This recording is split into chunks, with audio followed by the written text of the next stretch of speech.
Kenapa kita datang ke sini? Karena kita percaya dengan KPU. Benar nggak? Karena kita percaya dengan KPU. Karena kita percaya dengan KPU. Kita percaya KPU curang. KPU itu orang yang saya kenal. Sudah puluhan tahun saya kenal Hasyim Asy'ari. Tetapi saya sangat kecewa dengan sikapnya hari ini. Mau saja jadi budak rezim. Mau saja jadi budak rezim. Kita tahu bahwa dari awal rekrutmen KPU itu abal-abal. Rekrutmen KPU dan Bawaslu abal-abal. Sirekap itu benar alat bantu. Sirekap itu hanya alat bantu. Sirekap hanya alat bantu, tapi alat bantu kecurangan.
Kepada Bapak Dr. Refli Harun kami silakan.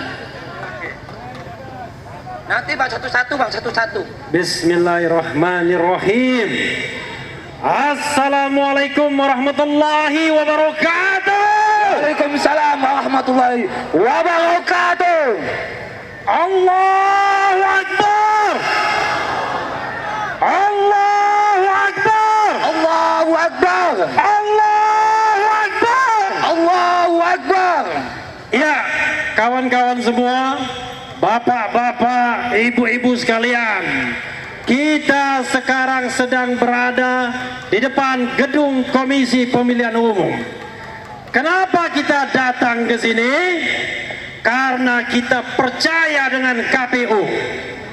Benar nggak? Karena kita percaya dengan KPU. Karena kita percaya dengan KPU. Kita percaya KPU curang. Betul. Kita percaya KPU curang. Jadi kita datang ke sini untuk mengingatkan bahwa negeri ini dalam bahaya. Betul. Kawan-kawan semua, ibu-ibu dan bapak-bapak sekalian, KPU itu orang yang saya kenal. Sudah puluhan tahun saya kenal Hasyim Asy'ari. Tetapi saya sangat kecewa dengan sikapnya hari ini. Mau saja jadi budak rezim. Mau saja jadi budak rezim. Kita tahu bahwa dari awal rekrutmen KPU itu abal-abal. Rekrutmen KPU dan Bawaslu abal-abal. Kenapa begitu? Karena sudah disiapkan oleh tim yang dibentuk oleh Presiden. Ketuanya mantan deputi KSP, kantor staf Presiden. Anggota-anggotanya orang dekat Presiden semuanya. Betul. Bagaimana mungkin akan mendapatkan KPU yang jujur, berintegritas dan independen? Yang ada adalah KPU yang mengakali pemilu ini, tidak berani membuka sirekap. Sobat semua, kawan semua, ada sidang di Komisi Informasi. KPU tidak berani datang untuk menjelaskan soal real count, untuk menjelaskan soal sirekap dan lain sebagainya. Kenapa begitu? Saya mulai satu-satu ya. Sirekap itu benar alat bantu. Sirekap itu hanya alat bantu. Sirekap hanya alat bantu, tapi alat bantu kecurangan. Sirekap alat bantu kecurangan, bukan alat bantu untuk menunjukkan bahwa pemilu itu jujur dan adil. Betul. Itu ada mobil mewah masuk di KPU. Mobil siapa itu? Jangan-jangan mobilnya Hasyim Asyari. Golput langsung. Dan memang KPU nyaman hidupnya, digaji negara besar, diberi honor besar, diundang seminar, dikasih honor dan lain sebagainya. Karena itu dia tidak berkepentingan terhadap pemilu yang jujur dan adil. Jadi sobat era sekalian, kalau misalnya KPU berani membuka sirekapnya, audit sirekap, mengapa Cina terlibat di dalam sirekap misalnya, itu menjadi suatu soal yang sangat penting kita masalahkan. Mengapa KPU Depok mengatakan bahwa seolah-olah sirekap itu bisa jalan sendiri? Ada pihak-pihak yang mengendalikan sirekap. Jadi kawan semua, ibu-ibu dan bapak-bapak semuanya, kita sudah diorkestrasi kecurangan ini. Tidak hanya ketika pemungutan suara, tetapi ketika KPU dibentuk. Ketika KPU dibentuk sudah curang. Sobat semuanya, kawan semuanya, selain KPU, agen kecurangan lain adalah Mahkamah Konstitusi. Sekali lagi kita ingatkan, Mahkamah Konstitusi agen kecurangan. Tetapi di antara hakim-hakim Mahkamah Konstitusi masih ada 1-2 hakim yang paling tidak yang lurus. Hakim yang lurus itu mau dipermasalahkan, mau ditembak, mau di DKPP-kan, mau dikode etikan. Jadi sobat semuanya, kita harus lawan ini semua. Betul. Karena kecurangan, karena keculasan, karena ketidakberesan, karena ketidakadilan, ini sudah by design, sudah direncanakan terlebih dahulu. Bahkan kawan-kawan semuanya, bagaimana mungkin pemungutan suara 14 Februari, tetapi Istora sudah dipesan 2 hari sebelumnya untuk selebrasi kemenangan. Teman saya tidak sebutkan namanya, sudah dipanggil dari kubu 02. Sudahlah, kalian tidak usah lagi bergerak karena kemenangan sudah ditentukan. Itu 1 pekan sebelumnya. Yakin gak kalau pemilu ini curang? Curang. Yakin gak kalau pemilu ini curang? Yakin. Apakah relevan lagi kita bicara tentang penghitungan suara? Tidak. Kalau semuanya sudah direncanakan. Kawan-kawan semua, sebagai contoh misalnya, pada tanggal 14 Februari, ketika hari pencoblosan,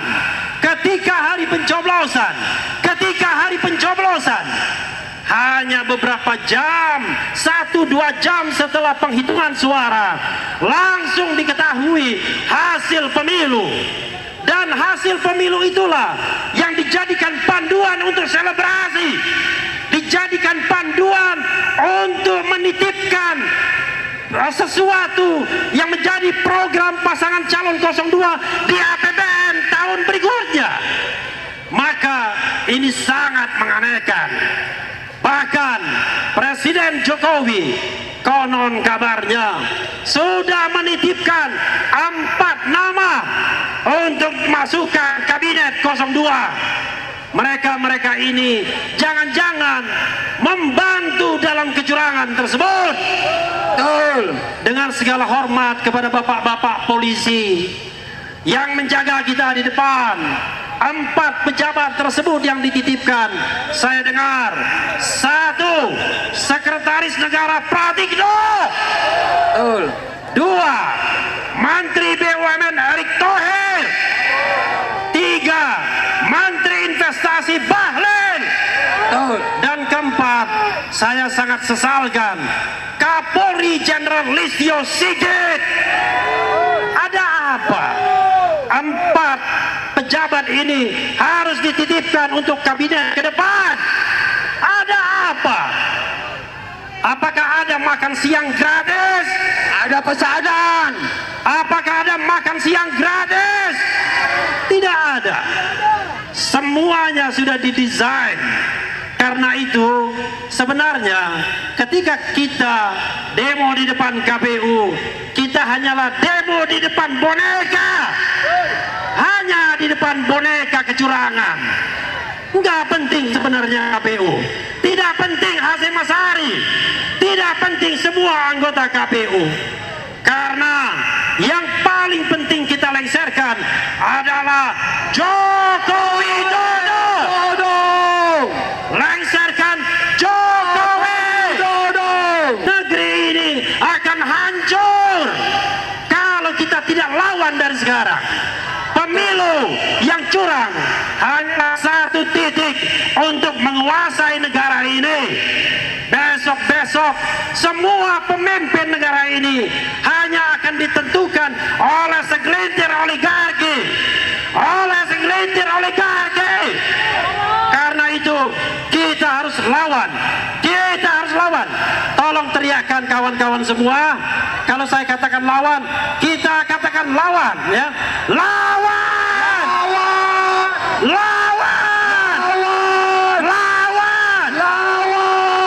Allahu Akbar!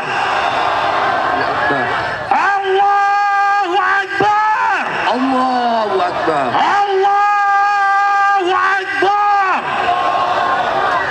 Wassalamualaikum warahmatullahi wabarakatuh. Waalaikumsalam warahmatullahi.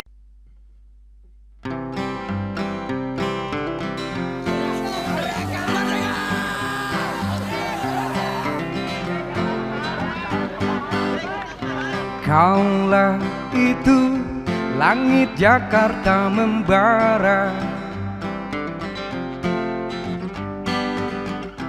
ribuan mahasiswa tumpah ruah, melakukan aksi hingga malam dan pagi,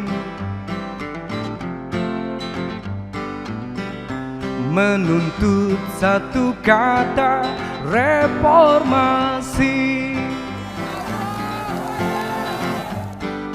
Ke gedung-gedung wakil-wakil mereka tak kenal lelah walau tanpa senjata, hanya berbekal mimpi tentang Indonesia yang aman, adil dan sejahtera.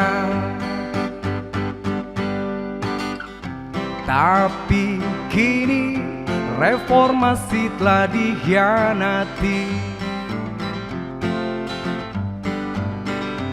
Demokrasi sudah mati. Wow, di gedung-gedung korupsi makin canggih. Pejabat-pejabat sudah tak ada hati. Kini tiada mimpi tentang Indonesia yang aman, adil dan sejahtera. Oligarki sudah bangkit lagi. Para pencoleng mulai unjuk diri. Istana jadi pusat transaksi. Penguasa sudah lupa diri. Oligarki sudah bangkit lagi. Para pencoleng mulai unjuk diri. Istana jadi pusat transaksi. Penguasa sudah lupa diri. Reformasi dikhianati, reformasi dikhianati, dikhianati.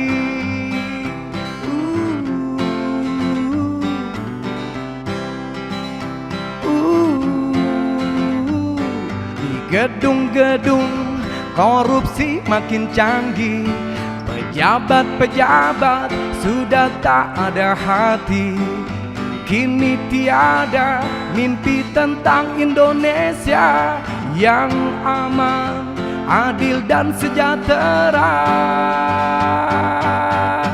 Oligarki sudah bangkit lagi, para pencoleng mulai unjuk diri.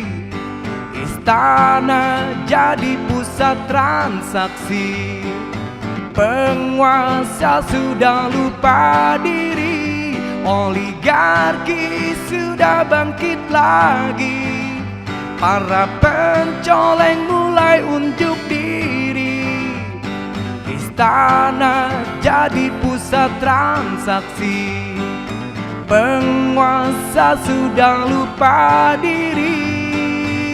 Reformasi dikhianati, reformasi dikhianati, dikhianati, reformasi dikhianati, dikhianati.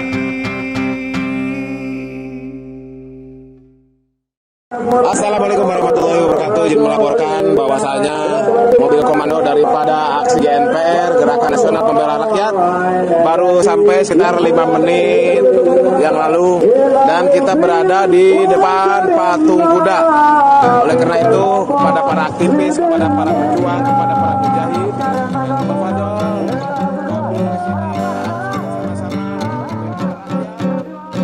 Ini cerita tentang Raja Petro berkhotbah di depan rakyat yang mulai batuk. Orasi tak cerdas malah bikin ngantuk. Lebih baik bayangkan kue getuk. Harga-harga menjulang ke angkasa, BBM pun melesat ke udara. Wajah-wajah cerah jadi kusam semua. Mereka mulai putus asa, tapi ada yang pura-pura bahagia, dipimpin Raja Petro yang banyak bohongnya. Lo kok bisa begitu? Usut punya usut, mereka dapat itu. Apa itu? Bulus tentu. Jutaan rakyat geruduk istana, protes ke pemilik singgasana. Si Mukidi malah pergi, bertemu rakyatnya sudah tak sudi. Jutaan rakyat geruduk istana, protes ke pemilik singgasana. Si Mukidi malah pergi, bertemu rakyatnya sudah tak sudi. Lewat pintu belakang dia lari. Dasar Mukidi. Hayo, hayo, hayo, hayo, hayo, hayo, hayo, hayo. Ini cerita tentang Raja Petro berkhotbah di depan rakyat yang mulai batuk. Orasi tak cerdas malah bikin ngantuk. Lebih baik bayangkan kue getuk. Harga-harga menjulang ke angkasa, BBM pun melesat ke udara. Wajah-wajah cerah jadi kusam semua. Mereka mulai putus asa, tapi ada yang pura-pura bahagia, dipimpin Raja Petro yang banyak bohongnya. Loh kok bisa begitu? Usut punya usut, mereka dapat itu. Apa itu? Pulus tentu. Jutaan rakyat geruduk istana, protes ke pemilik singgasana. Si Mukidi maulah pergi, bertemu rakyatnya sudah tak sudi. Jutaan rakyat geruduk istana, protes ke pemilik singgasana. Si Mukidi malah pergi, bertemu rakyatnya sudah tak sudi. Lewat pintu belakang dia lari. Dasar Mukidi